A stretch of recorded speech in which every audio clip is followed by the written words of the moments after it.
I still remember the very first day when I actually got my license to become a nurse, and I was walking through the halls of a medical center in Sacramento, and I heard this patient say, "Nurse, nurse," and I'm looking up and down the hall for the nurse and realize that's me.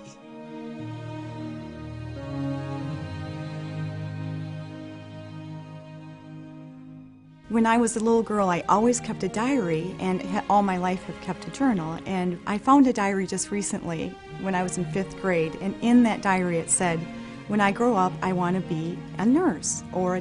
I never finished it, so I thought I always knew that I was going to be a nurse.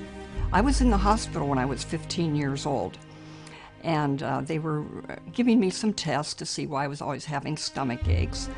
And the nurse came in and took my temperature, and I thought, wow, that looks like fun.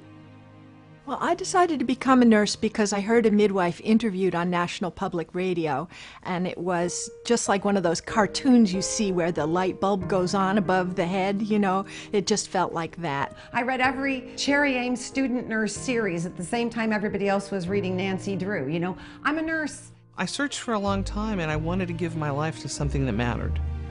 And helping people mattered to me. So I decided to become a registered nurse. When I was in high school, I would have never thought that I would be a nurse. It wasn't even on my list of options. And I think for a guy, if you have a passion to get into someone's life and make a difference, nursing is the way to go. The bond that nurses have with their patients is very special. They're being very vulnerable with us. They place their trust in us. Patients are nervous when they come in. They're scared. They don't know what's going on. They don't understand always what the doctor's saying, and we can be the ones that can clarify and hold their hand. You're the glue between the patient and the doctor. Everything else that goes on in the hospital goes through the nurse. And that was really gratifying to me to know that the families trusted me. And it wasn't unusual sometimes for a doctor to leave the room and for the patient or the family member to say, "What do you think?" You're the one with them day in, day out. You're the one walking them to the bathroom. You're the one helping them feel better.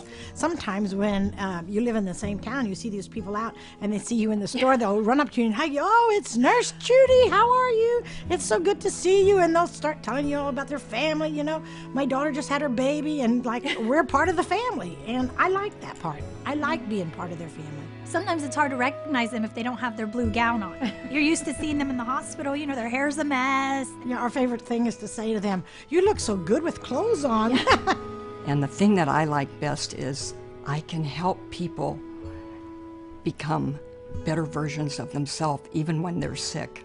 And I like that. And it makes me a better version of myself too. I'm really proud of being a nurse, and I would say the most fulfilling part of it are the small moments that we don't really talk about, you know.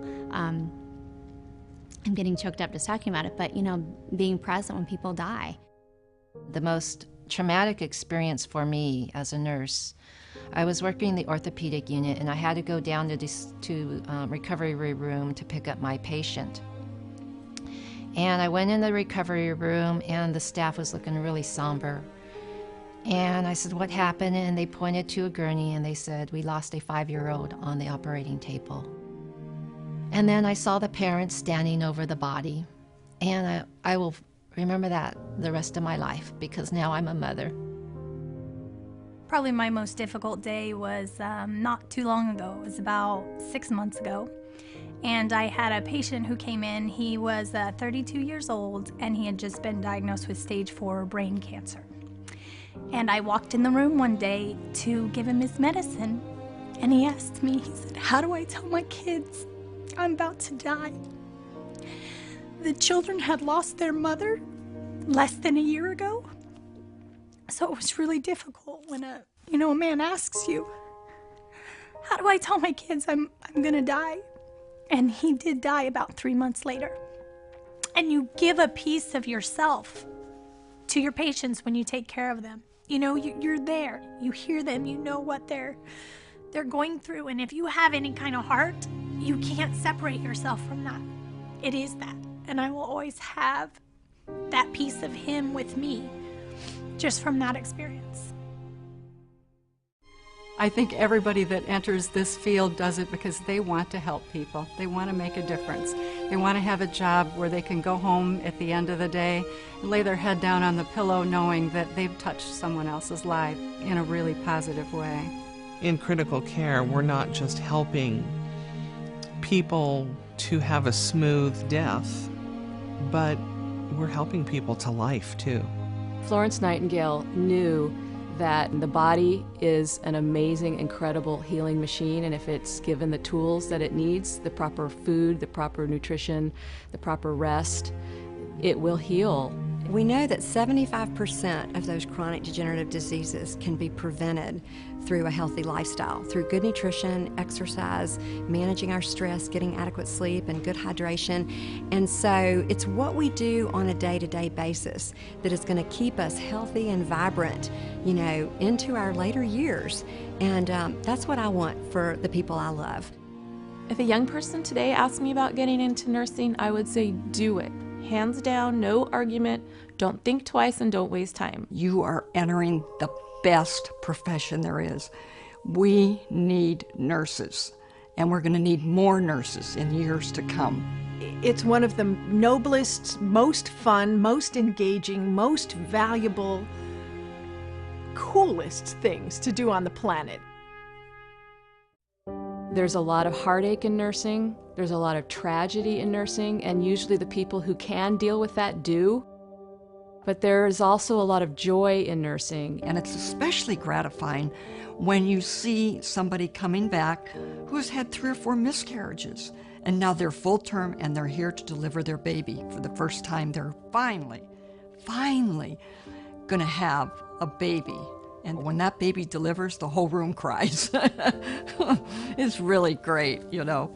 So then you say, oh, this is why I do what I do.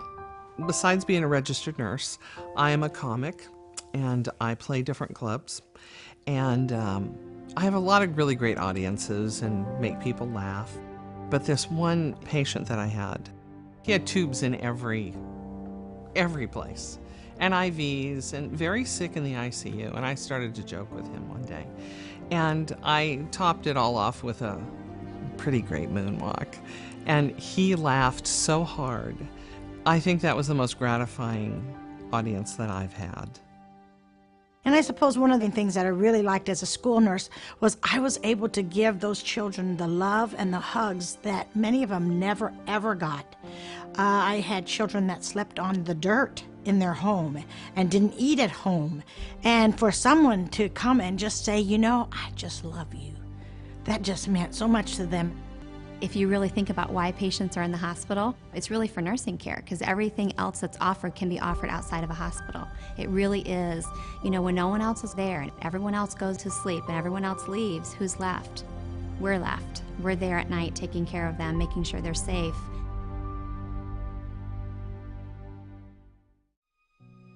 There was a child who had drowned in the family swimming pool, and the medics brought her in their arms, gave the child to me, and I ran into the ER. We helped to warm up the child, and she was not breathing, was unconscious, and she was gone. Heart had stopped, which is gone. And I knew the mother was there by virtue of the sound that I heard coming up this hallway, this huge, plaintive, deep wail of a scream, as I imagined that someone had told her that her child had passed away. And we're feverishly working on this child. And they had brought the mother in. She was standing at the bedside. And we could feel her just holding her breath. And we knew the mother was going to lose it even more. And all of a sudden, that baby, as we were intervening, she woke up, looked at her mom and said, "Mama." And to know that it had changed from being a horrible trauma for the rest of their lives to with that child being alive again, it just was very gratifying, doing all the things we've been taught how to do.